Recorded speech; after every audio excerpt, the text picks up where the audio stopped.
Welcome to the Traphouse Podcast. Thanks for joining us. If you haven't already, please like, share, and subscribe on all social media platforms. And now a quick word about our sponsors. We have Duke Traps with us. Check out duketraps.com.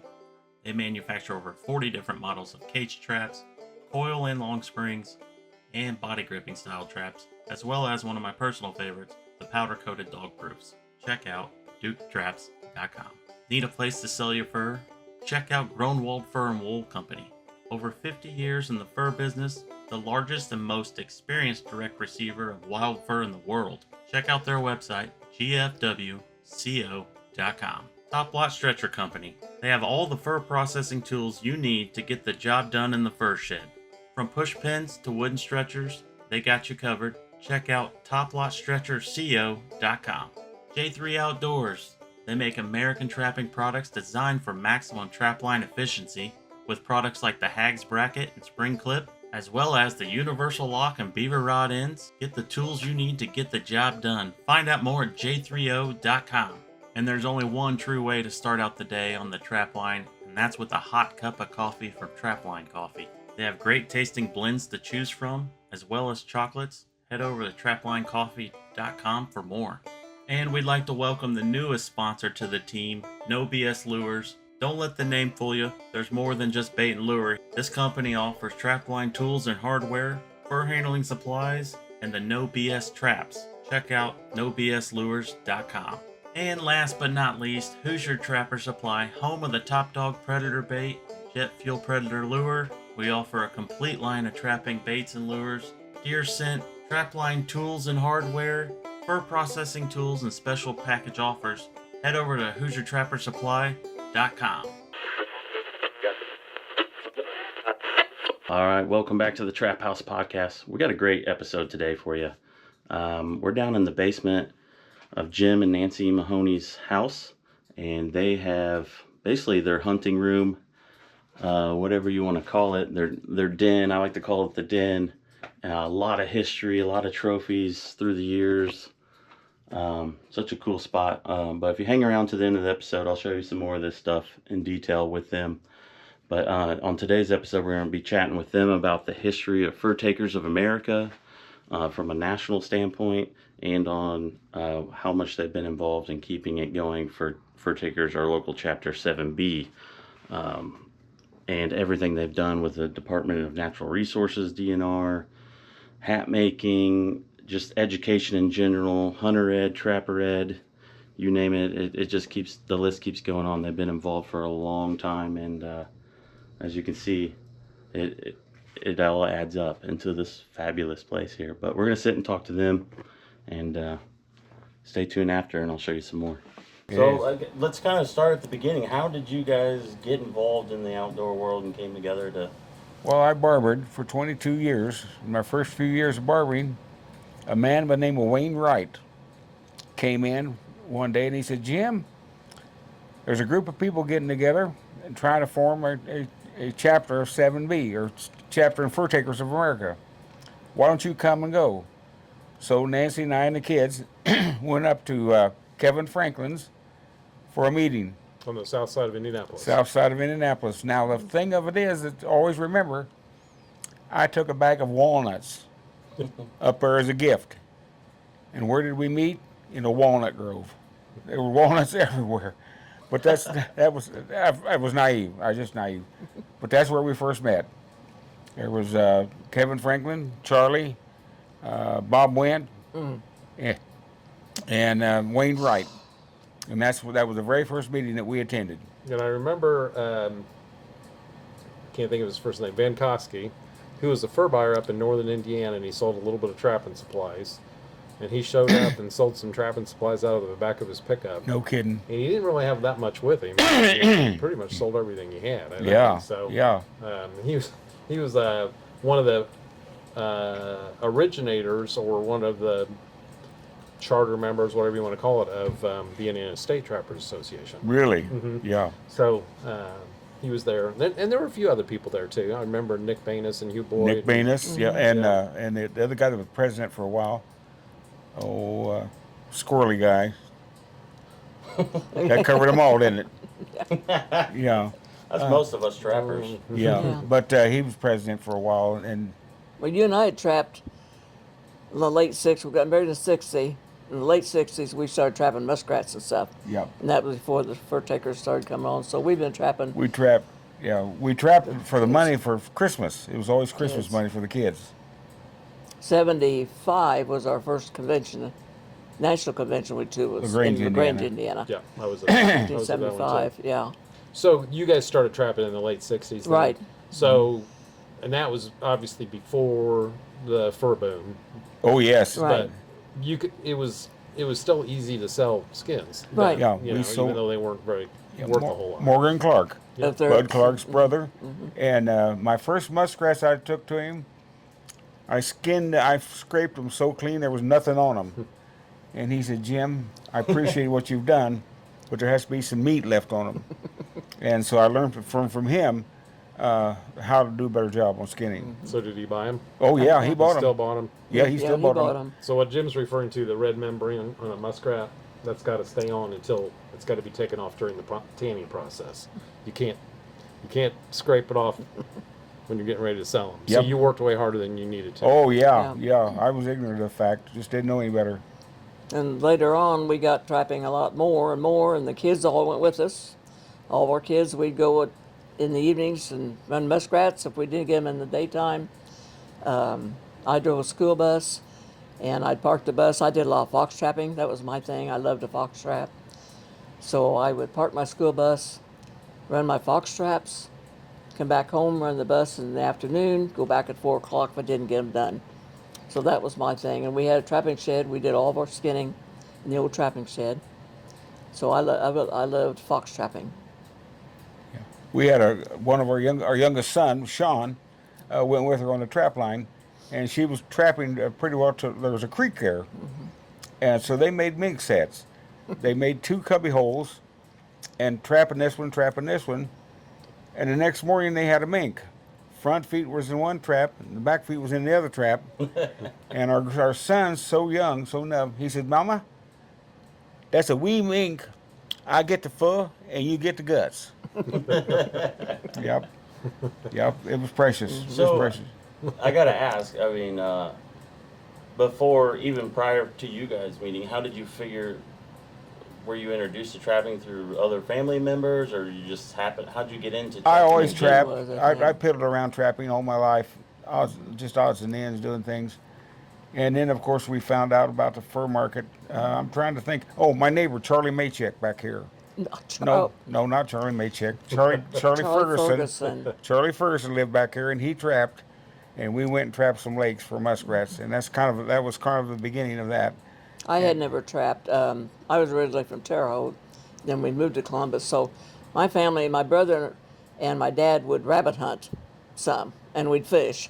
But that was the end of about all the hunting. And then actually he introduced me to trapping after we got married. Yeah, that's cool. What year did we go to Iowa? Well, other than this year, it was years near. Oh, We went to we Trappers took lessons from Mr. Bierman out in Iowa. He was a professional trapper. And I was catching fox, but Yeah. not getting a lot. That was Don Bierman. Don Bierman. Bierman. And so we had the convention was out there, so we spent an extra day, went to Don Bierman's house, spent the whole day with him. I took notes. I still have my notebook. Elliot Murdoch, a friend of ours, went with us, and Jim. He met us out in Iowa. And so I learned everything from him. And when I come back, what we had paid him, I made up that money less than a week. I was just not putting things together right to catch the amount of fox. But I learned, and I kept all my notes.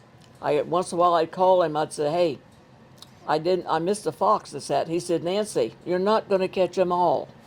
I said, "What am I doing wrong?" But he was a very, very fine gentleman, and and then he got we trapped a lot around our area, and the farmers at that time I didn't have 4-wheel drive, so a lot of farmers had pickup trucks. They let me take their pickup trucks, and go out and run my traps, and he would go in there and we had a lot of acreage. He liked to experiment with different lures and stuff. And I said, "You get out of my field, leave me alone. I'm catching fox." You go find another field and do your own experimenting. Yeah. I And had she my was own right. set. I piddled with Merton. I always piddled. We always tried things different. So that So was there's me. like, I'm here to catch fox. I'm Right. catching fox. We're not messing around. Right. Catch the fox and let's move to the next farm. Right. And he's screwing things He's up. screwing things up.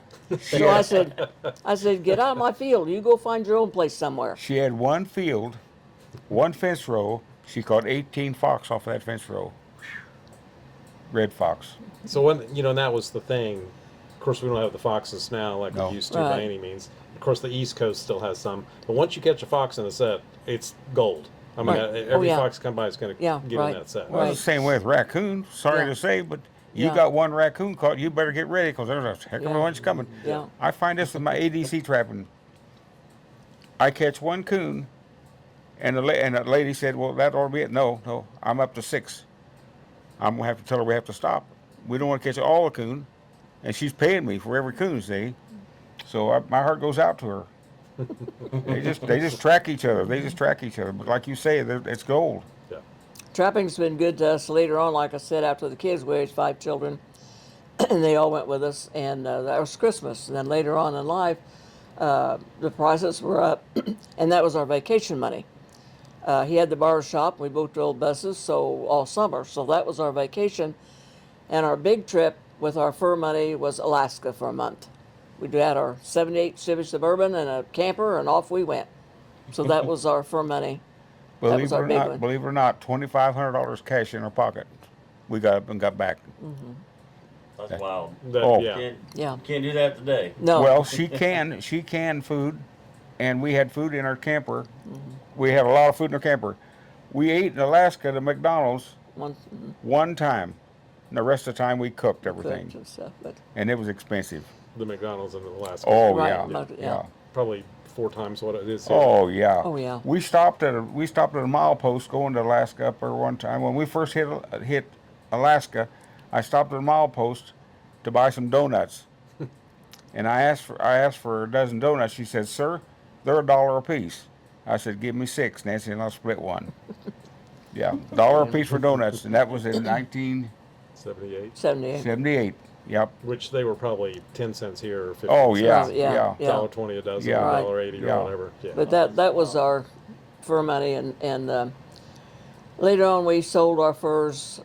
We had problems Canada. here locally selling, not our specific here in Columbus, but so then we sold on the Canadian market and got real good prices on the Canadian market. So you shipped to Dominion Sudak, Dominion Yes, Sudak, yeah. which was a part of Hudson Bay back years Yeah, years back ago. Right. then, yes. Yeah. And on our way to Alaska, I had contacted him. On our way to Alaska, we went through the plant and we got to meet him. And he took us all through how they grade the furs. And they said, now and he showed us stacks of beavers, all they had at that time when we went through in the June. And they are so good at grading furs up there that they look at one and they know the buyers that come in, they know those other 99 Right. are going to be exactly like that one. Right. And that's what he told me first when he said, now you may send me 100 fox, you may get 50 or 60 grades. I said, that's okay. But we topped out very well with our furs up there. And it was interesting to listen to him about how they grade the fur. And when the big buyers come in, they only see one beaver or one pelt, but they know the other 99 is going to be like it. They sold them in lots of 100. Right. It was very interesting. Right. You remember who that was up there at Dominion Sudak? It was Mr. Sudak. Or it was the gentleman, Dominion Sudak. And I'm thinking it was actually it was a gentleman that actually owned it at that time. And it was kind of funny because he was going to shake her hand, and he likes to play. He's had tennis elbows, has sore, and so he said, "Be easy with me." But he was the owner of the manager, and I thought it was that gentleman's name.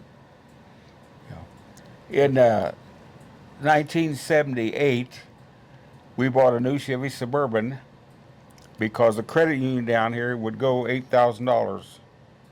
They had a $10,000 limit, and we drove a school bus, so we bought through the credit union.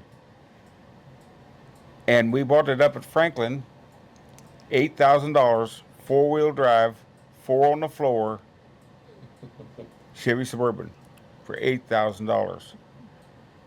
we drove it a year to break it in, literally. And when we left for Alaska, that was a machine. Yeah. But it was her trapping vehicle though prior to that, and she trapped out of that. Did you get the smell out of it before you went on your trip? No. No, it kind of smelled, and that was basically the only one. So we went to church and that on Sundays also. So I had to try to clean it out some on Sunday. But being the one quick thing on the, we brought all of our early fox home in live traps. And then we had them penned up down at the barn and then collected urine and waited till like late December, January to pelt them out. Well, I was catching a lot of reds and I caught a gray. Now a gray is a predator of a red. He will kill a red if he sees it in the trap. So I was trapping this big farm, and I caught a red, and I had a gray. But and I only had one live trap in my car. So knowing that, I put the gray, he's more aggressive. I put him in the live trap. I got my snare on the red fox around his neck, a tail, and a leg. I held him in my left hand. This is a four-wheel drive Suburban, 4 on the floor. I had like 5 gates to open and shut all through it. So every time I'd go through, like you're always taught, if the gate is shut, you shut it as you leave the farmer's field like it's supposed to be. So I get out of the car with this red fox in this hand, open or shut the gate, get back in, drive home. Because I knew if I put him in, I could not put him together because the gray's going to kill the red.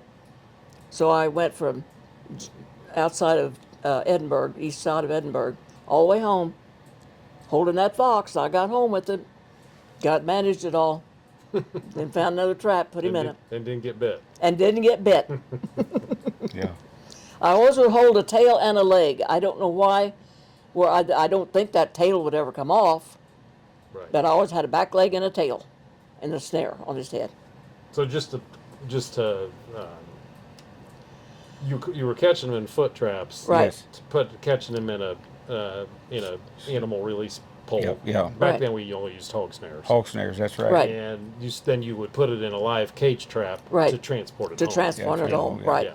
Yeah. So, Yeah, we were very fortunate. The places that we had, the people allowed us only on there, and it was just unreal. Today, there's houses in almost every place that we used to trap. yeah.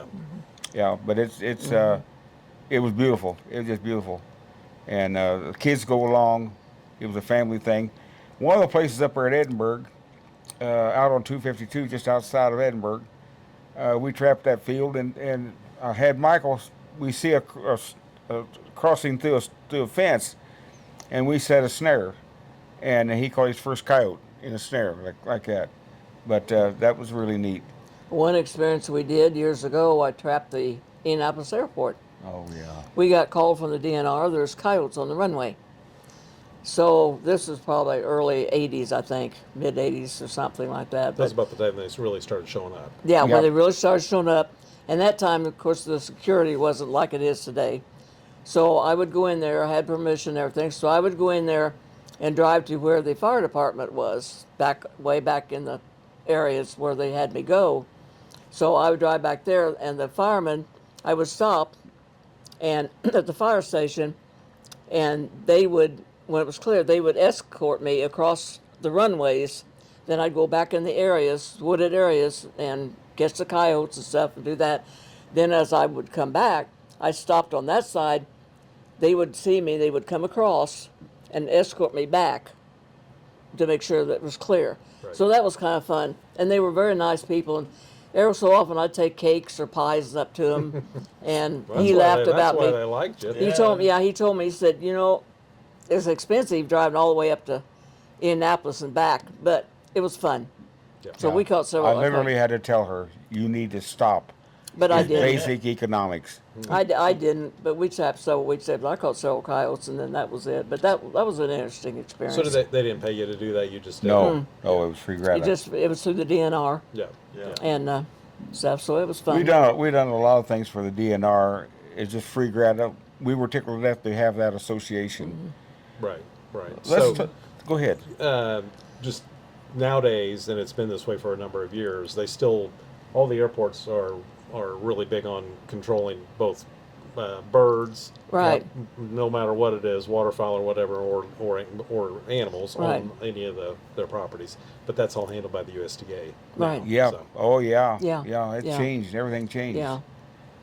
Let's talk about Fur Taker 7B.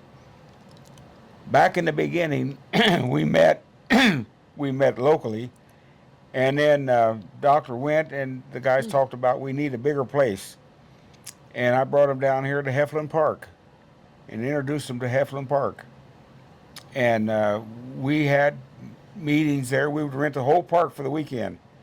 It was beautiful. I'm sure that we had as many as 400 people there. It was massive. Yeah. Yeah. And Mert and I would cook hogs, whole hogs on rotisseries. And Elliot Murdoch was a key factor in my life because he loved to cook and he loved to trap and he had money. And that was the key to the whole thing. But we pull in there the night before, Friday nights, and set up and cook and feed the multitude of people.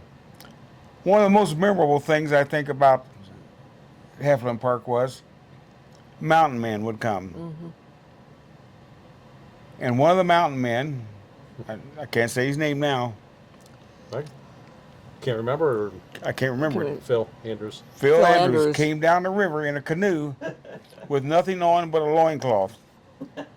I told Nancy, I said, grab the kids and hide them. Here come this dude down, but he was authentic. Yeah. He was authentic. They were authentic. they all dressed. Most of them had a little bit more on, but Yeah. they were good people. They were They fun. were good people, but it was a lot of fun.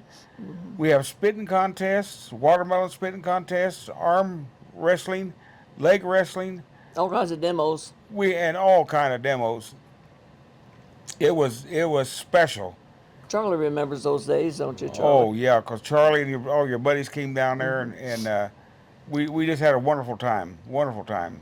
So how many years was it at Heflin Park in total, roughly? Oh, golly.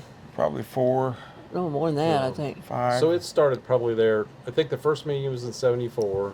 Right. We met in Kevin Franklin's backyard. Yes, Then Yeah. the next spring we met at Nick Banis's cabin over on that's right. Right. Sugar Creek or Sure. Blue River or one And- of the. Yeah. And then that fall is when we went to Heflin Yes, Park. Heflin Okay. Park. So that would have been in '75. I remember 75. Nick Banis. The meat was cooked black. It wasn't. Yeah, it was just plain burned up. It was plain burned up. It was burned up. I did. Yeah, they get together. They didn't know what, So they, they didn't actually- know what they were doing. Well, but We they were, was we were probably at Heflin until we started up there at your place, weren't we, for a long No. time? No, there Well, was there was the years we didn't. we but went dormant there for Yeah, a for a number while, of years. yeah. Basically. yeah. That's true, Is that because- of the fur market Yes. crash or what? Yeah. Because Jim Abraham was our president. And he kept it going. We kept it going, him and us and guys, we kept it going for several years, 7B going for several years until. But it didn't really have like regular meetings. No, it wasn't, no. You know, it wasn't No. really a structured. No, it wasn't. So like I said, it was just more kind of It just became dormant. It Yeah, became dormant dormant. for a We while. still trapped, but the club became Yeah. dormant. We said paid all our dues to National and went to Jim and I attended. I think we've only missed a few of the national conventions over the years that we've all been to. I missed you know. Oklahoma. We missed Oklahoma, We missed Oklahoma. and we missed Ohio. But Oklahoma, I just didn't want to go out there. Just flat didn't Well, I go think out you there. had some surgery that year too. Might have been, but Oregon. When we went to Oregon, Nancy and I and the kids all went to Oregon. That was in 1976. They Okay, had a national out in Oregon. national in Right. Oregon. Woo. Yeah. There were more people from Indiana and Illinois than there was from Oregon. yeah. Illinois and Indiana always had a big thing going, see who could do the most and outbid each other, the big auctions. Oh, and the auctions were unreal. The money we'd spend. The chapters would spend the the money. chapters would spend the Spend money. thousands of dollars on stuff. Yeah. It went to a good cause. Oh Yeah, yes. we did. Yeah. Yeah. Oh yes. It Yeah. went back into the FTA. Yeah. But in Oregon, Major Bonneker and some of those people were out there, definitely very, very involved. He was quite a character. Quite a character. He played music, and he entertained us as well. There was a lady there named Johnny Epson. She dressed as Granny, And she was quite a character, but she was very active in fur takers, She could really dance. and she could really dance. They really had a ball. What was her name? Johnny Epson, but I don't Johnny. remember her name. Well, there were a lot of people that were very active in the fur takers, and they came. But we never brought people here to our house that much for our meetings. But one time I had a fur takers meeting here. We had him here more than once. Well, yeah. but when I had the fox, Oh, okay. when I had all those cages of fox down there, we had a meeting here, and a month later, all my fox were killed and they were all gone. It was from one of the people here in the meetings that we had, from our friends. I remember them well because when Nancy and I left on our school bus that morning, one vehicle was sitting down here, another one was down here. I know who they are, and I remember them well. I never mentioned it to them, ever. We let it go. That was the best fox we ever sold from insurance. Well, Yeah. that was yeah. sad. But they killed our German They killed Shepherd. our dog, They so. killed our German Shepherd, and That was the bad memories of the time, but we've had so many wonderful memories of Yeah. of trapping with the kids. And So I am going to comment on that, and I think generally human nature doesn't change. nope. And when money gets involved, which is what Right. we were in the peak of the fur boom, Yep. right, and which was very nice to get those good fur checks, right, but it brought the worst out in In- some people. Human Right. beings. And yeah, so Desperate people sometimes do desperate things, Or and just- sometimes they're not desperate and they They're just just have bad. Just greed, yeah. yeah, Yeah. and that was. I don't even know if we could call that a real isolated story. I mean, I think there was just I had two different times people broke into my fur shed, right, Yep. stole fur. yeah, I mean, it was just yeah. They know the money that's Yeah, left. With yeah, you People know. running other people's trap lines. Right. back- Oh, yeah. Oh, I had one fella. He just died. Yeah, the poor fella just died not long ago, but he would trap maybe in a farm close to me or next to me, but he knew where I was trapping. And I kept running the fox trap for 2 or 3 days, and I'd have prints on top of it. I thought, man, why didn't the trap go off? So about the second day, I think I let it go 2 days. So the next day I thought, okay, why is my trap not going off? So I uncovered it. The trap was gone. He set the setback. He set the set back, just like I had it with no trap, and sold my trap. And he did that several times. And I would see him, and I thought, get away from me, buddy, get away. The poor old fella, he kind of turned, golly, he turned kind of nice, I guess you'd say, in later years. We'd have a lot of different magazines. He loved fur taker magazines, sports magazines. He'd come to the house and get magazines. We'd save magazines I'd for save him. everything I could for him. But he passed away just about a year ago. But that was Yeah. kind of a thing. I thought, okay, buddy. He was Go on he your was a way. good trapper too. He So was a trapper. so. How many days did you check that set and not know the trap was there? The third day I did. Second, I let it go 2 days. I made it, and the next day, and I let it go the second day, and I thought, okay, something's not right. So, So you mind saying how many foxes that you caught back then? Your best year? the best year, oh, God, let me think. I think it was right under 200, the best year was in it. And that was mostly all reds. You trap, and I learned from Mr. Barron, again, to how to trap for a red and how to trap for a gray. And of course, then, even back then, we didn't have a whole lot of grays. Very seldom we see a gray now. But I would trap out for the fox, for the reds. But and out of all those, I don't think I had over maybe less than a dozen grays. Really? Yeah. I would have thought down here you would have, because No, they still, even when we did trap, or, all those years, 80s and 90s, there wasn't as many grays as there Right. was reds. right, interesting. Yeah, but it was less than 200. A little bit less than 200, I think, was our best year. But I always did well. I enjoyed it. And one year they had at the National Trappers Convention, they had trap setting or fox setting proficiency set, and I was doing a lady, and I thought I'm just going to do it for the heck of it, and I actually won it. So that made me feel kind of good. Gary Law was involved with that year and stuff. Who was judging it? Was Gary Law judging, or was I don't No. think he was judging, but there was a couple other judges. Gary was right there, yeah? and he complimented me on it. And I think really, you know, and I love watching Charlie. I love watching all the demos and everything. I had my way of trapping fox, and it's different from what I see everybody even today doing it. And but I just had my way of doing it. We might have to have you do a demo at 7B. Well, you know what? If I could get down on my knees, I would love to do it. Number two, a number 2 double long spring, Victor. Is that what you used? That's what what I we used, used. everything. Really? And a lot of people didn't, because the long springs, they were hard to bury, but we had them. But they bed nice. They bed nice. They bed real good, and I never used the paper. I didn't use anything underneath it.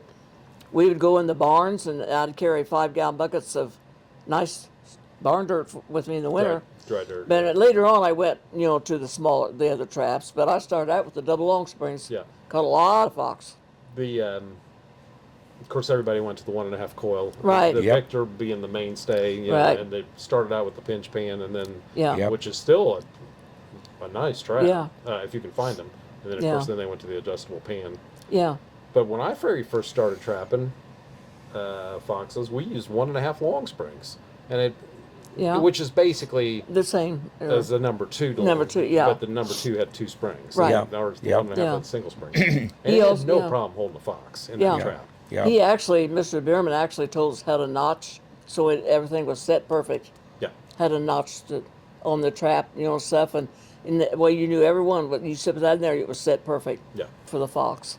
And you know, back then in the 70s, I mean, you could go to trappers conventions and see some demos. Right. And there were some very basic books out on trapping. There wasn't a lot of information just out there, you know. Yeah. So Yeah. it was Still pretty tight-lipped considering. yeah. Oh yeah. Oh, yeah. Well, there was guys who Oh. Gary Law would not do a demo, and some of those guys, because they were catching a lot of fox, they didn't want to tell anybody. Yeah. Yeah. I didn't tell anybody. Some people asked me. If one of our friends, a couple did, and I did charge him. I said, it's going to cost you. But he wasn't trapping anywhere near me. And I charged him a little bit. He said, I don't care. We charged him $150. Yeah. And he had no problem with that. That was like O'Gorman used to advertise, I'm not selling any lure within 500 miles of Broadus, Montana. Yeah. You remember that? Yeah, Yeah. yeah. I don't know if he stuck with that in later years or not, but I don't know, that but was I- always a thing. I was a Mr. Bierman It was a person, tight and beer society. It was. It was. I used only his lures, Mr. Bierman's lures. I used all that where he would make his own and, like I say, experiment.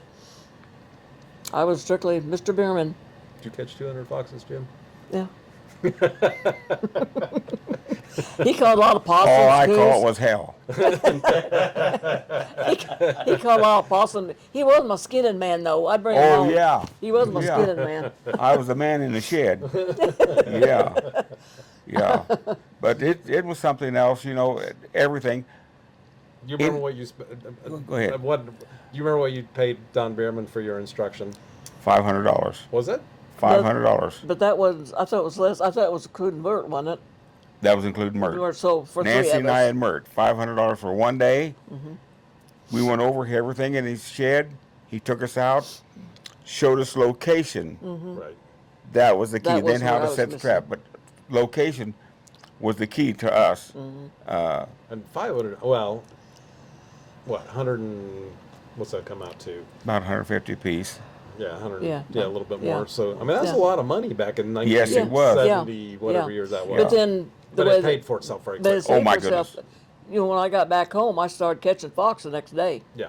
and so I had my money back within that week. Yeah. Was that week? Yeah. With no problem. Literally. The first fox that she ever caught, a red fox, I got out of the truck, walked over with a spade. I was going to tap it on the nose, hit the trap, and it ran off. She accused me of doing that on purpose. Did you? No, He says no. no.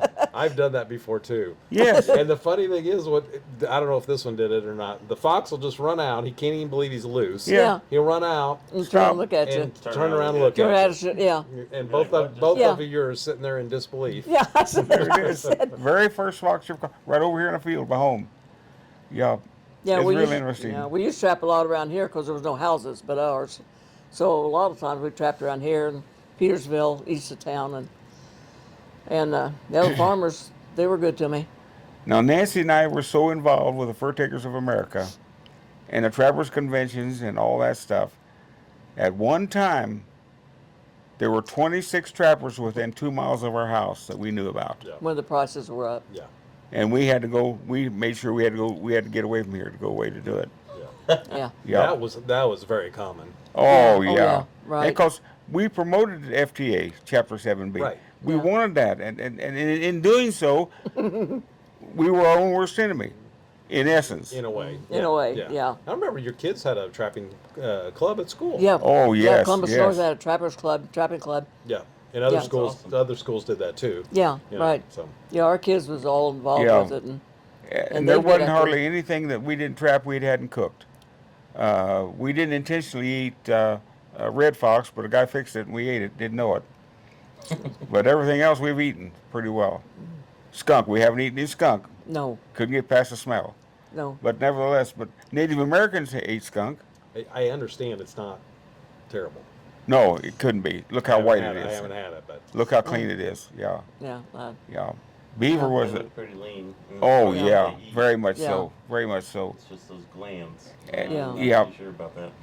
Well, you know Oh. what? Mink's the same way though. They mink are terrible about odor. You I have. don't, yeah, but that I don't know. That's like eating an otter or something. I don't know if that. Yeah. I don't know. Yeah. We had one place years ago, I don't know exactly where it was now, we was going to trap beaver. And I said, I want to trap beaver. He said, he told me, he said, okay, you got to sit at 3:30 I by made yourself. her set the trap. I said, okay. I set that 3:30 by myself, made that set. Next day I had a beaver. I said, okay, I'm done. No more beaver No, trapping. no. I mean, if I went with him, but I didn't. He helped me set them from then on. Yeah. He said, if you're going to do it, you're going to do it by yourself. Okay. I made her do that. He made me do Yeah. that. And the kids, when they go trapping with us, they did their own trap. They had to They do set their own their own traps. traps and stuff. Yeah. Yeah. That's how Sean caught our wee mink. He was a little fella, had boots on, but the creek was a little bit too deep, so he kind of leaned over and made a cubby hole. And then I didn't realize mine was going to be that close, but it was our wee mink. A wee mink. You get the guts and I get the fur. Yeah. I like that. Yeah, he was about 4, I think, because he was in kindergarten. He'd go with me. Yeah. I like how you guys have just over the years turned in the whole family aspect and making vacations Right. to the national conventions Right. as a family vacation. Yep. And even then, you've been talking about your kids, but that's even been down into all your grandkids too. Yeah, Oh yes, grandkids. yes. It's pretty Oh cool. yeah, we took how many grandsons to New York Oh, trap? 5. Took 5 of our grandsons when they were teenagers, Patty and Jim and I and her kids, and we had 5 of the boys. They all went to New York. You talk about a time, 5 grandsons, and I get tormented all the time. They know I don't like spiders, so they'd find a spider and put it in the bathtub or something. Or hide it under a pillow. But yeah, and then She's had rubber spiders under her pillow. Logan's been with us on several trips. So a lot of grandsons have been when they were all teenagers. We Yeah. took them everywhere Yeah. with us on the trip, and they love it. One Some year are we still went trapping. up New York, Albany, New York, and then we left there and we went on up into Maine.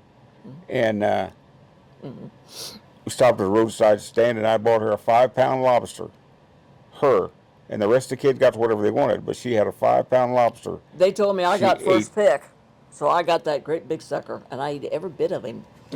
Yeah. Oh my gosh! And the kids they picked out nice big ones too, but that booger was good.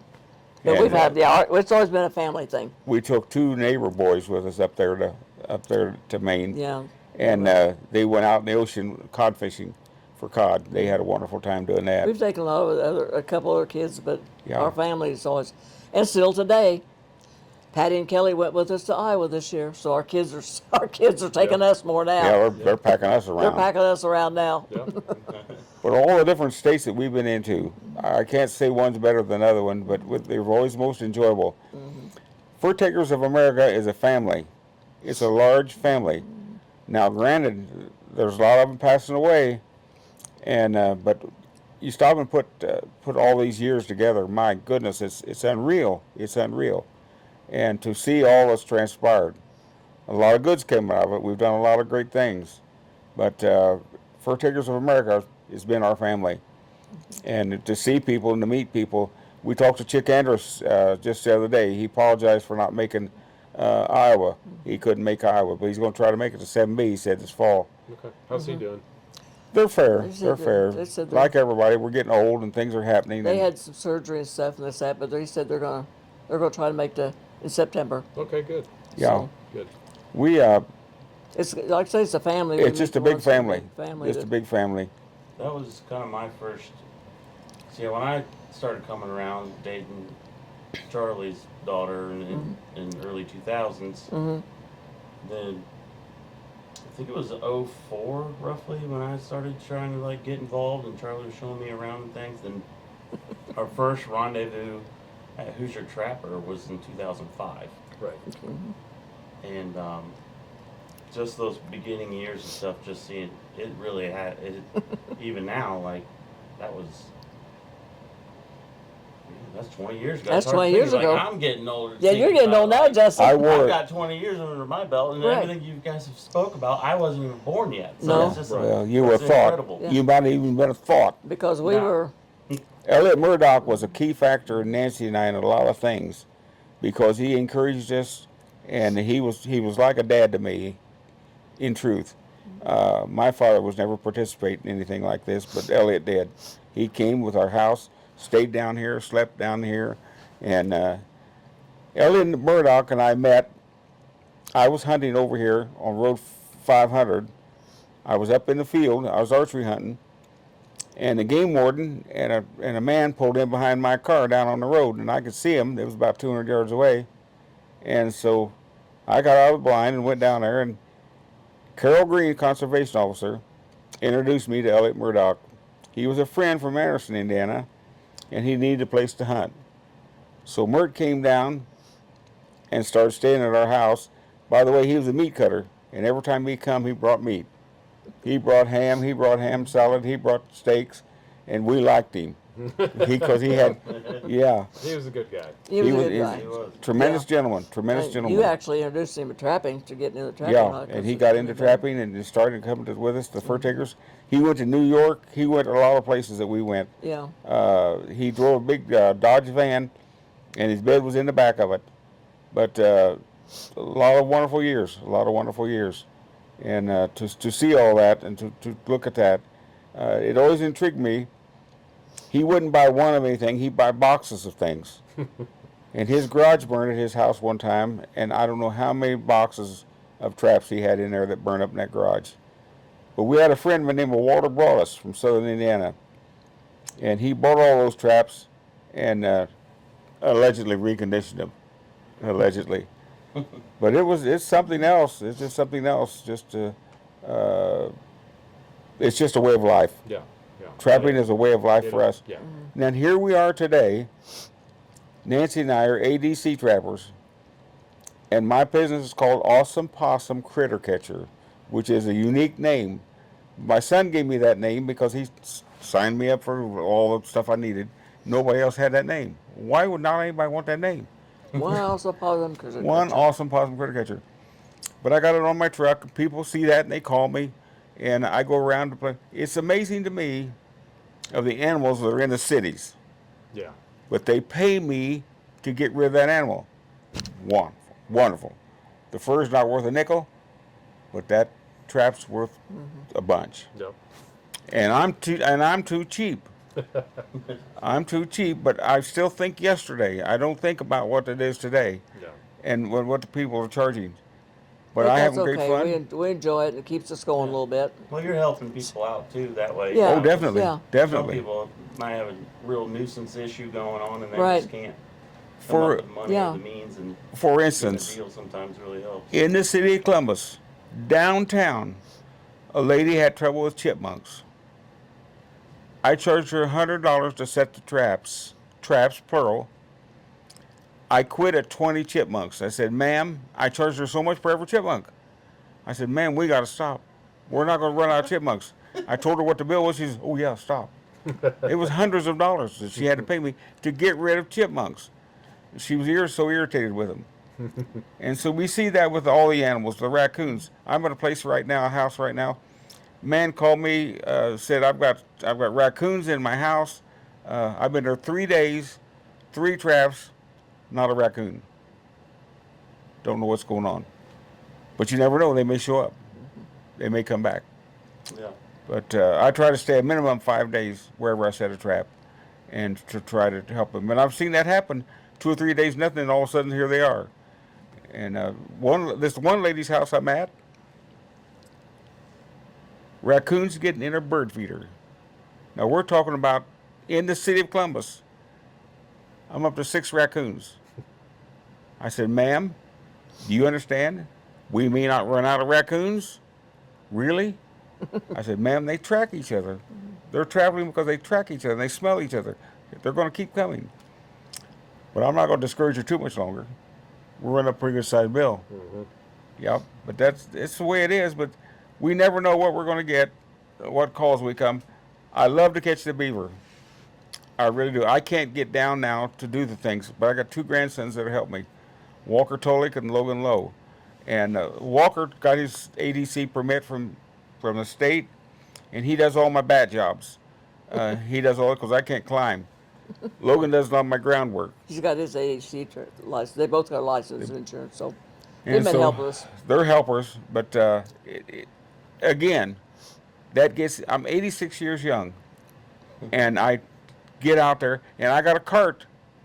I can't carry the traps anymore, but I got a cart. Then I cart my traps back to my truck, Yeah.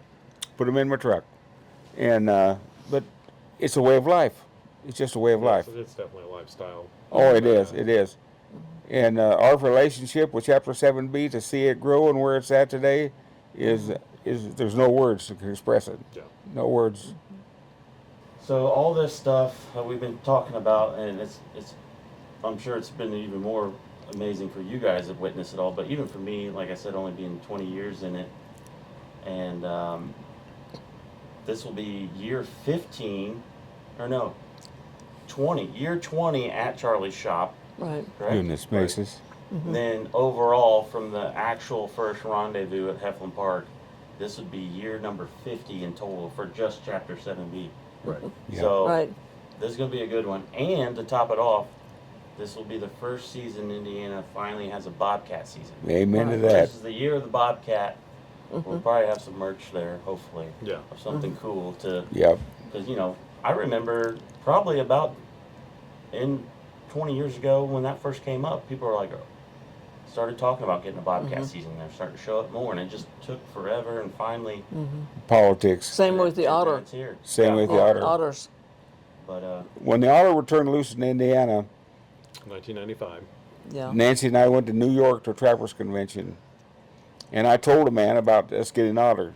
He said, "Sir, within 15 years you'll be cursing them." He was right. Just wipe it There's out. people that wiping there are. out. Yeah. Farm ponds, Right, they yeah, wipe out a farm yeah, pond. Wipe them out. There was a guy that came in the shop last December, and he was like, and I knew him. I mean, from coming in, and he was just like mad, like grab his hat, throwing it down on the counter, mad about these otters. Yep. That's probably the most exaggerated. I mean, I'm not exaggerating, but that was Right. probably the one that Yeah. I saw that was the most animated. But, and yeah, they will get in the pond and eat some fish for Yeah. sure. So, Yeah, a man called me about otter in these ponds, and there were otter scat, there were dead fish scales everywhere. And I went down on the creek. He wanted me to trap beaver, and I guess you know what? I got the pair of otter Yeah. It's too hot, in the beaver set. Yeah, flat. I had a TS-85 trap set, and I caught the one night, and I reset the trap. The next night I had the other one, and that was my first pair. Yep.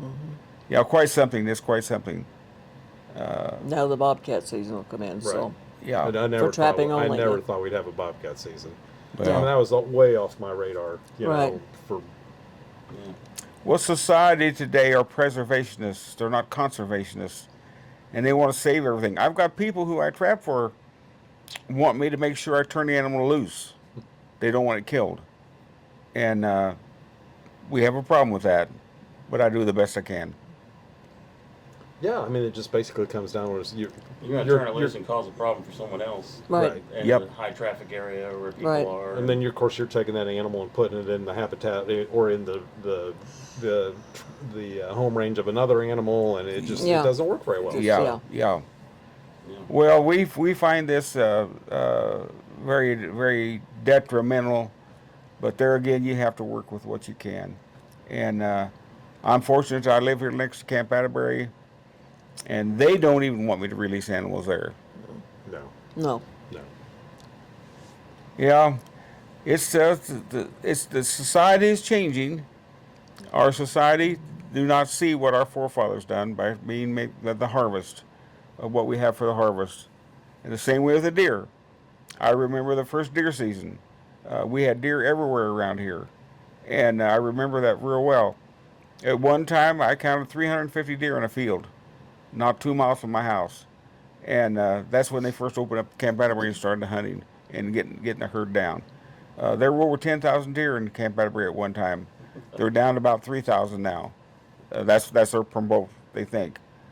But I've got friends of mine who trap in Camp Atterbury, predator trapping, and it's amazing. It's all about who you know, though, in this society, and where you go. On that, Yeah. On that, yeah. Yep.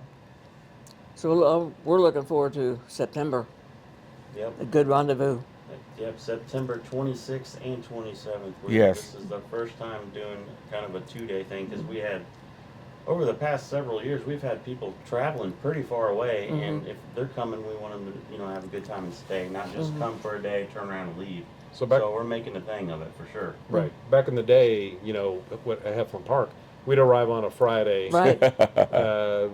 late afternoon, or a Saturday, depending on whatever, and go through Sunday. Right. Yep. They had campers, always camped. People camped. People there. camped there, camped along the Yeah. river. Yeah. I'm on the county park board, and our Heflin Park right now is one of our largest money makers in a conservation minded thinking. Well, you may have campers up in your yard this year, Charlie. Yeah, we don't have room for that really, but No. It's gotten so big, and then, it's hard to make it work. yeah. Yeah. Yeah, it's something else, but it's such a pleasure to be there, and to people come by, and that big iron kettle that we got is precious, especially because Mert donated it. So we need to talk about that. So you've done a lot of the food over the years for Yes, 7B. yes. And then you also you and Nancy did, for the Fur Taker National, you did Dutch oven cooking. Oh, we demos. we still do that. Yes. Right. Well, not in the National as much anymore. Right. Yeah. And then we need to, get off on a tangent real quick. You guys did the fur hat Fur hats. We still sewing demos Sewing We at did the that. National National, Convention Yes. for right. years and years. Yes. Right. We Yep. need to get together and do one for our local chapter at some point, maybe late winter. Or We early can do spring. that. Yeah. We could do that. Yeah. Yeah. I do that Dutch oven pies at our rendezvous, but it's fun. Cooking's been a way of life for us, and we enjoy doing it tremendously. Yeah, we did that at a lot of conventions all over the country. Then they kind of went to different areas. So You're the main reason why I own a Dutch oven. I hope you know that. oh, good. I never had one until Okay. you guys started making dump cakes. I'm like, Just one? I'm in now. You had me sold. Okay. We have a high of 17 Dutch ovens. And Well, because we teach it at the Becoming an Outdoor Woman program. now We teach trapping, and that was another thing at the Indiana, at the Becoming Outdoor Woman program. We teach trapping and Dutch fur oven crafts cooking with up that. there for the women, so they enjoy that. We've been doing that a lot of years. We've been doing that. Oh my goodness!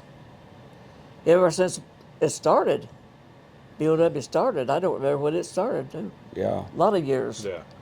on that one. But going back to the kettle, the Okay. big kettle you're talking about. Yes. Make a big pot of stew over a fire. And Yes. we did that from the very first year at once we got 7B up at Hoosier Trapper. Right. Started out as a little pot, and then now it's a big. We big started out with kettle. a 30-gallon pot. I still got that pot. And 30-gallon, and we ran out.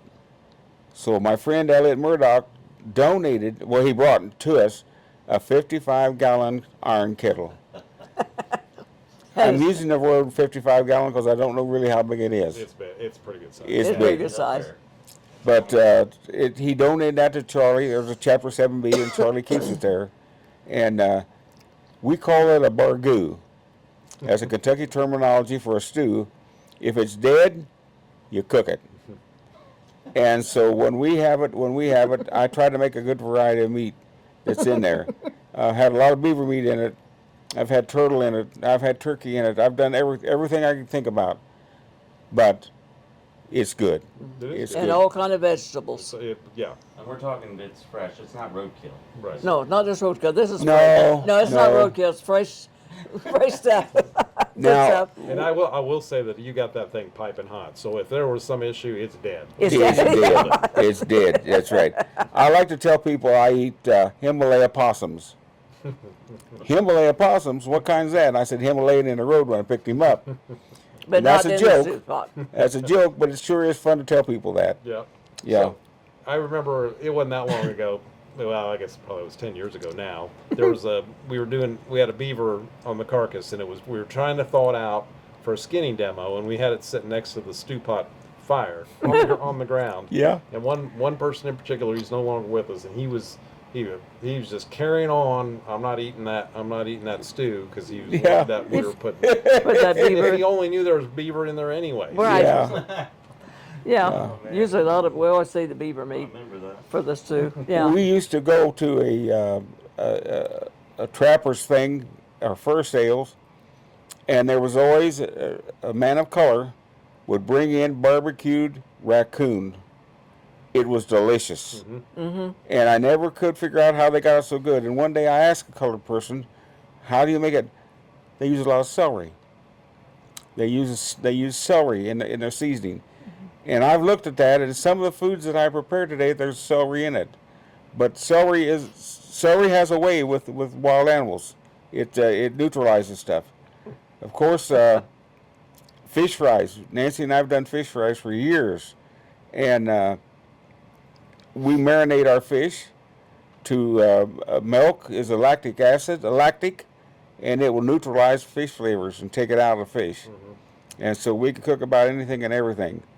It's just been a way of life for us to cook, and we love to see people eat it. Of course, any cook loves that. Charlie knows that. So, well, and you guys have a special thing that you cook on Thanksgiving Day, right? You still do that? Oh, the Just for the family conservation now. officers? Yeah. No, they quit that. They quit that when the conservation officers used to be 3-day hunts in Atterbury. Conservation officers from all over the state would come in. They had no place. They would stay in a motel, but no real food. So the officer we had locally said, if I get a turkey, would you cook it? And that was the first year we were married also. We married, and so he brought a big old 25-pound turkey, and so we fed all the conservation officers. She said 27 people at this house, her first Thanksgiving. Yeah, but so year after year, and until they stopped the Atterbury hunts, we fed all the conservation officers for a couple, 3 days. Yeah. And they would be here at the house. Even the helicopter pilot would land on our dam up there with this helicopter. Really? And ready to eat. We have seen so much in our lives here on this house. House is 7 acres. There's no words can express it. Yeah.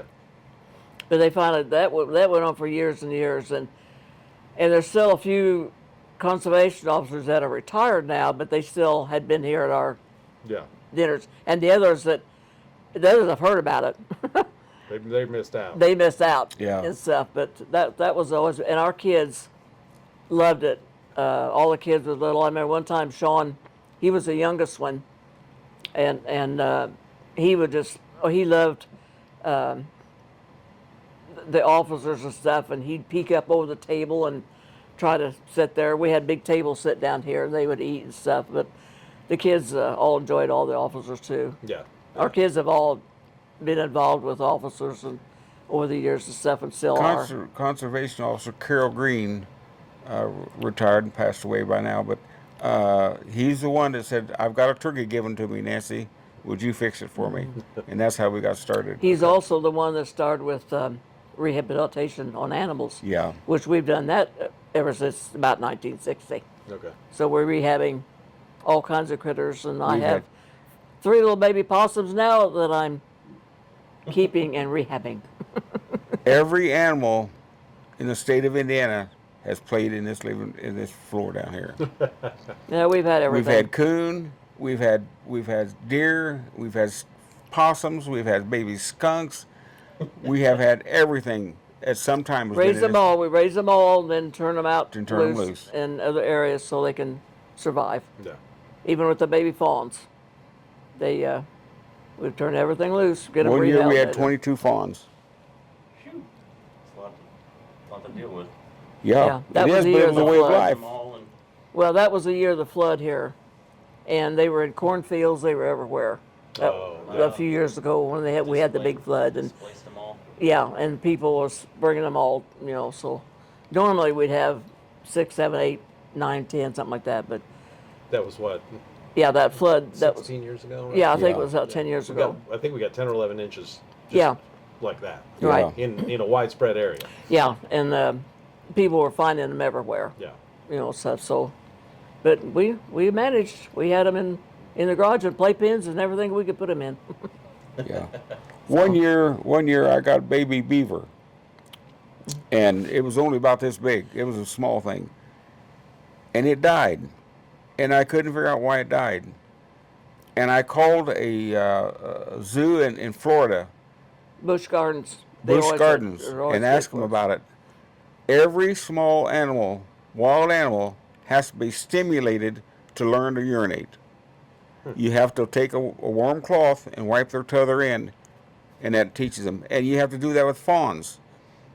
Every wild animal, you have to stimulate them to get them to learn to urinate. Really? So And that, they- I mean, on the on the really young ones. Yes, Right. sir. Yeah, Yes, sir. super young, yeah. Super Yeah. young ones. Yeah. And if If that's, mom hasn't done it, some of the fawns are fine. yeah, Because they've been with their mom a day or two, a couple days. So Yeah. but they have to be stimulated, and that was a unique thing to learn. Mm-hmm. That we call Busch Gardens down there. Yep. Why'd you call them? Over. someone Well, told. we'd been there. We'd been there. Well, Okay. we had been there on vacations and stuff, and then we told them at that time we was rehabbing animals. They said if you ever have any questions, give us a call. So we did when we got that one, Okay. Yep. and because they have all kinds of animals down there, and they rehab Right. down there at Busch Gardens in Tampa. It's So not just a roller coaster theme park. no, No, Nope. it- more than that for us. it's Yep. Yeah, we traveled so yeah. much. Nancy and I have been very fortunate. Since we married, our first vacation was 10 years after our marriage. I borrowed $500 and I told her we were going on a vacation. Of course, I went bear hunting in Canada with that vacation and with my bow and arrow. But from that time on, we never stopped. Every year we went somewhere. She and I and our 5 kids have been in every state in the United States, all the provinces of Canada.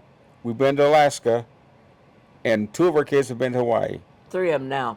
3 of them now. That's right, So because 3 one out of leaves 5 today. they Yeah, have been to Hawaii, but we've everybody else has been in 49, and we won't see Hawaii because neither of us want to fly or take a boat that long. So we'll look at pictures of. Yeah. But probably Alaska was our greatest vacation Oh, we've ever yeah. had. 30 days. And Yeah. you drove. We We drove drove. Which would be, to 10 me, would be the way to do it. Yeah. 10,000 miles. Yeah. Really see some stuff. on Yeah, your because way. you Oh, see yeah. stuff. There. A lot of people go to like Juneau or take cruises, which has got to be beautiful. I know I've seen pictures, but you've got to go interior Alaska to appreciate Alaska. Right. We panned gold. We caught salmon and canned salmon, dug clams, and there wasn't hardly anything we didn't do while we was up there. We made sure. 2 of my children flew above the Arctic Circle, and it was 95 degrees above the Arctic Circle that year. It was hot. Yeah. Most generally, it was in the 50s and 60s Yeah. Yeah. in Alaska. But that was our trapper money. That was when the prices were good. Good year with the fox and stuff, and Give you some extra money to. extra money we went to do Alaska. Do something like that. The beautiful part about it was, though, I worked for 2 gentlemen, and I asked for 30 days off, and they assured me that if I needed anything, they would wire me the money. That was an insurance policy that I carried in my back pocket. Yeah. yeah. Just never know what you get into. Good. No. Good good friends, good employer. You better believe and it. the Lord has blessed us on every trip with no car trouble or anything. Coming out of Alaska, we were noticing, and all in Alaska, you camp along a creek. There's always firewood there for you, and for you to replace too, but use the firewood. And it's always close to creeks. Well, the next morning we got up early. We noticed it had rained, and the creek was starting to come. So we said, okay, because that was the day we were leaving to head back at. So we said, okay, let's get out of here. So we drove all the way down. What was it, like 7 days or something? Cut back down to Acre. 3 or 4 days at least. Yeah. And when we got down there at the big parking area, big city, grocery store and everything, in other words, the last big hurrah for food, so you start on Alaska Highway. All these campers were sitting in the parking lot. Here we come with this dirty Suburban. You couldn't tell what color it was, what color the camper was, Mud. because it was all mud. That was the way the Alaska Highway was then. And we found out that there was, I think, 7 bridges had washed out behind us the day before. So if we had not left, it's hard telling what would happen. Yeah. And these people may have never got, a lot of times people don't get to go see Alaska, because how long is it going to take to replace 7 bridges? Right. And if you're on a time frame, so we were fortunate that we got to even see Alaska and get back like that. But the Lord's blessed us all of our life. Yeah. My first trip to Alaska was in 1958. That's correct. I graduated from high school in 57. I enlisted in the Marine Corps and was rejected, so I went and got a job at $1.08 an hour. Saved my money. I saved $500. I made $575 that summer and gave it to my dad as my third, and we went to Alaska. We drove to Alaska in a 1955 Chevrolet station wagon, and we slept in the back of it. My father would stop at a creek and tell my brother and I, "Get your stinking butt down there in the creek, you're washing." Needless to say, it was cold, but he made us get that done. But I went up there, and I went hunting, and I killed a moose with my .30-06 that I had purchased for $29 from Army surplus. That was wild. And I paid the big price because I wanted a 4-groove barrel. I wanted to make sure it was a 4-groove. My dad bought a 2-groove for $19. I killed a moose, gave it to an Eskimo man, was there hunting in the same area, and it was such a pleasure to see him clean that moose. Every gut was washed, and we stuffed meat in it. And he took it back to his family. He had 12 kids. So what a blessing for him. I still have that .30-06. In 20 years later, or more, I went to Colorado, killed a deer with it, brought it back home. I sporterized it, put it up, and when Indiana had a law, I got it back out again and killed deer in Indiana with it. Yeah. It's come full circle. Come full circle. Yeah. Come full circle. Yeah, pretty cool. But it's precious that I finally got to use it in the state of Indiana. Yeah, a lot of good things have happened. Nancy and I can't complain. The fellowship that we've had, Charlie and all of us, and the years. In truth, just yesterday. Where'd all that time go? Yesterday. I mean, it's just crazy. It's gone. 50 years. Gone. Yeah, it's hard to 52 believe. years or whatever it is. It's hard to believe that it has happened, but it is. Well, this has been great. This is exactly what I pictured, Nancy. Just hearing all this good stuff. Okay. We left out a lot. Oh, I'm sure We can do like, a part 2. Okay. We can do this again if you want to. Oh, So okay. if you're watching this, let's hear it in the comments. If you want more of this, we want to hear from you.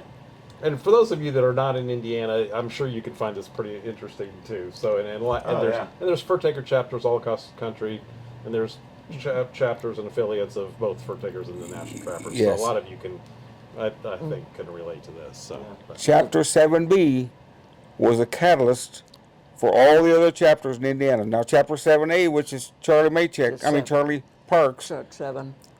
Chapter 7 But Chapter 7B was a catalyst for all the other chapters. They came to our chapter, decided to go out and start their own. Right. So we are a patriarch of the rest of the chapters. Yep. It's amazing. Keep it growing. Yeah. Yep. We have to. We got to protect our rights to be able to enjoy the outdoors. And probably some of these that are watching from other states, if they do see it, they've probably seen us at conventions. Yeah, and I'm sure a lot of people have seen you at, and you've been to national trapper conventions as well, the NTA. Right. A lot of those over the years. And, Yeah. but much more involved with the More filmmakers. involved with the FTA. Yeah. Yeah. So. Any last thing you want to add in there? One concluder, we call them. Oh my goodness. No, well, thank you for asking us. Yeah. And we'll just keep, as long as the Lord keeps bless us, we'll just keep doing our little ADC trapping and God catch our is little good. critters. Yep, and we'll see you. In all things We'll see you. We'll see, and you and Jim still. You've got a helper, but you Yep. still oversee the stew to make sure it's yes, Right. yes. done properly. Yep, Right. that's what we try to do. Yep. Yep. So make sure you follow on Strictly Fur Takers in America, Chapter 7B. We have a Facebook page. We post all of our events on there, including the Rendezvous we've been talking about. We also do a trapping summit, fur handling class, Trapper Ed class. All that stuff's always on there. And of course, we run it through Hoosier Trapper Supplies, Facebook and Instagram as well. So if you can keep up on that. But yeah, come see us September 26th, 27th. We have food, demos, kids games, a raffle, live music both days. Mm-hmm. It's going to be a good time. And if we're lucky, I'm really going to work on Nancy. She's going to, if I can twist your arm, do a demo on demo. trapping fox on how you did it in the Well, 70s. if I could get close to that, yeah, I'll do it. Yeah. All right. And Jim will be doing the stew, so we'll be. Jim will be over on the side messing around, experimenting and stuff. That's Yeah, right. right. That's right. He keep him out of my way. Murdoch and I were notorious Okay. for experimenting. Yeah. Yep. The Well, first, Ugh. We appreciate everything you've done for Yeah. outdoors, trapping, hunting, fishing, whatever. Yeah. The amount of people that you've educated or shared knowledge with over all these Yeah. years is Yeah. yep. you can't tally it up. I mean, it's Yeah. a lot. No. So We enjoy that's it. cool. Still enjoy it. We've been blessed and hope we're still blessed a little bit more. We will till the Lord calls us home. Yep. Yeah. Jim, Can't show me think of which the trap name. you got that you're talking about. That old trap right here. That man trapped with Ardell Grawl And in how Indiana. how'd you get that? I helped him fix his truck. His truck broke down. Helped him fix it. Show me else. I'm rolling here so we can. Oh my goodness. I know you don't have much time, but All those deer are every one of them from kids and myself. I took pictures all the time. Each one has a memory. Some are with handguns. Yeah, that was. Some are with a regular gun. There's another. you got a lot of cool stuff. Yeah. Let's talk about the old blackjack over here. That's a blackjack. The old timers called them blackjacks. It's a gray fox. It's kind of hard to see. Moose antlers come from Alaska. Where are they at? Oh, right here. Yeah. Yeah, 1958. This is the one you talked about on Yep, the That's podcast. the one I got. Yep. Wow. All those things are special. This this trap here. Well, Murdoch gave me that bear trap. I was doing when I had a fox this one guy's field. It's The cow, they never bothered. everything's Yep. special. But they would gather around. Yep. They're always. Yeah. Yeah, they're curious. Now I know who loves turkey hunting. Oh yeah. Oh yeah. Now. Here you go, Justin. Check out what Nancy's book here. Oh man. Well, these are. Yep. I remember you showing me these. On the school bus right there on the foxes. Yeah, That's all. there's some more. I can't find the one that. There's another hung on the box on the back of the bus, but. This is my bear that I killed with a bow. You kill with the bow that's hanging there. Yeah. 15 I was yards. always, I took more pictures of foxes stuff that we caught. I've got a lot. I've got several. If I sort them out, that Red Lucas done that. there's another Mhm. picture of them. But He still You had comes a up. few Yes. grays in that one. Yeah, see, I had a few grays in that one. He's fruit picker.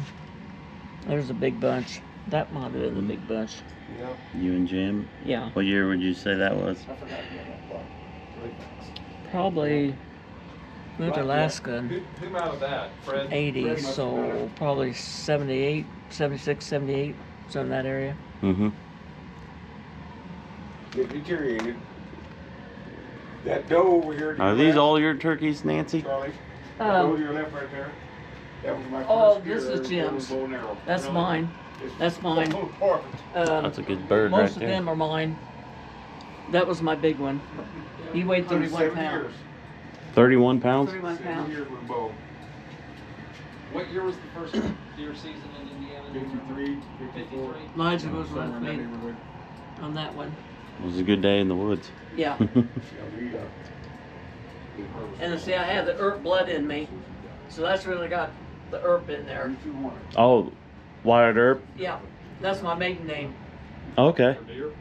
So that's when I've got some Wyatt Earp stuff in there. Yeah, I noticed this over here. Yeah. I had a guy tell me one time. He goes, Black bear rug. Charlie was laughing at.